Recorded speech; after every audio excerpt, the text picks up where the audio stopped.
CPIM കേന്ദ്ര committee യോഗത്തിന് ഇന്ന് തുടക്കമാകും. ജനറൽ സെക്രട്ടറി സീതാറാം യെച്ചൂരിയുടെ വിയോഗത്തിന്റെ സാഹചര്യത്തിൽ ബദൽ മാർഗങ്ങൾ കേന്ദ്ര കമ്മിറ്റി ചർച്ച ചെയ്യും. ഏപ്രിലിൽ നടക്കുന്ന പാർട്ടി കോൺഗ്രസിൽ അവതരിപ്പിക്കേണ്ട രേഖകൾ സംബന്ധിച്ച ചർച്ചകളും കേന്ദ്ര കമ്മിറ്റിയിൽ നടക്കും. അതേസമയം കേന്ദ്ര കമ്മിറ്റി യോഗത്തിൽ EP ജയരാജൻ പങ്കെടുക്കില്ല.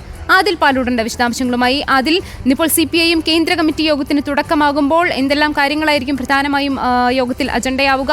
വിശദാംശങ്ങൾ. പ്രധാനമായും പുതിയ ജനറൽ സെക്രട്ടറി CPM-ന്റേത് ആരായിരിക്കും എന്നുള്ളതാണ് കേന്ദ്ര കമ്മിറ്റിയുടെ ചർച്ചയിലുള്ള അജണ്ട. അത് ഇപ്പോൾ PB എടുത്തിരിക്കുന്ന ഒരു ഏകദേശ ധാരണയനുസരിച്ച് നേതൃത്വം കൂട്ടായി ആ ചുമതല നിർവഹിക്കുക എന്നുള്ളതാണ്. അതിന്റെ മേൽനോട്ടത്തിന് മുൻ ജനറൽ സെക്രട്ടറി പ്രകാശ് കാരാട്ടിനെ ചുമതലപ്പെടുത്താനുള്ള ആലോചനയുമുണ്ട്. ഇന്ന് ചേരുന്ന കേന്ദ്ര കമ്മിറ്റി യോഗത്തിലായിരിക്കും അന്തിമ തീരുമാനമുണ്ടാവുക.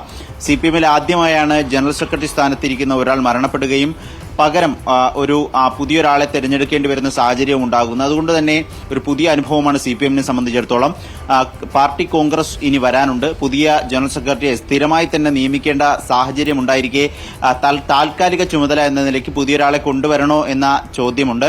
തൽക്കാലം അത് വേണ്ട എന്ന നിലയിലാണ് PB യോഗം പിരിഞ്ഞത്.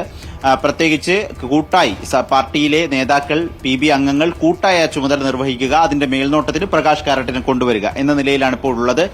കേന്ദ്ര കമ്മിറ്റി യോഗത്തിനായി കേരളത്തിൽ നിന്നുള്ള നേതാക്കൾ അടക്കം ദില്ലിയിൽ എത്തിയിട്ടുണ്ട്. കഴിഞ്ഞ ദിവസം യെച്ചൂരിയുടെ അനുസ്മരണ ചടങ്ങിലും നേതാക്കൾ പങ്കെടുത്തു. പക്ഷേ ഇപ്പോൾ പാർട്ടിയുമായി ചെറിയ പിണക്കത്തിലുള്ള EP ജയരാജൻ, മുൻ LDF കൺവീനർ, ദില്ലിയിൽ എത്തിയിട്ടില്ല എന്നൊരു പ്രത്യേകത കൂടിയുണ്ട്. അതായത് EP ഇതിൽ പങ്കെടുക്കില്ല എന്നുള്ളത് തന്നെ നേരത്തെ തന്നെ ഇടങ്ങി നിന്നാണ് പാർട്ടി പരിപാടികളൊന്നും പങ്കെടുത്തിരുന്നില്ല പലപ്പോഴും. ഇതിപ്പോൾ വീണ്ടും ഈ കേന്ദ്ര കമ്മിറ്റി യോഗത്തിൽ EP വിട്ടുനിൽക്കും എന്ന വ്യക്തമായ സൂചന ലഭിക്കുന്നുണ്ടോ?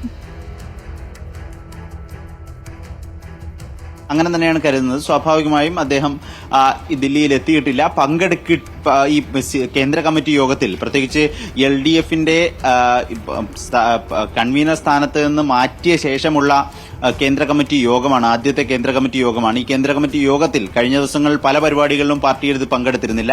ഈ കേന്ദ്ര കമ്മിറ്റി യോഗത്തിലും പങ്കെടുക്കില്ല എന്നാണ് ഒടുവിൽ ലഭിക്കുന്ന വിവരം. ശ്രുതി. ഓക്കെ, വ്യക്തമാണ്. CPIM കേന്ദ്ര കമ്മിറ്റി യോഗത്തിന് ഇന്ന് തുടക്കമാവുകയാണ്. ജനറൽ സെക്രട്ടറി സീതാറാം യെച്ചൂരിയുടെ യോഗത്തിന്റെ സാഹചര്യത്തിൽ ബദൽ മാർഗങ്ങൾ കേന്ദ്ര കമ്മിറ്റി ചർച്ച ചെയ്യും. ഒപ്പം ഇന്ന് EP കേന്ദ്ര കമ്മിറ്റി യോഗത്തിൽ പങ്കെടുക്കില്ല എന്നുള്ളൊരു സൂചന കൂടിയുണ്ട്. ആദിൽ പാലോടാണ് വിശദാംശങ്ങൾ നൽകിയത്.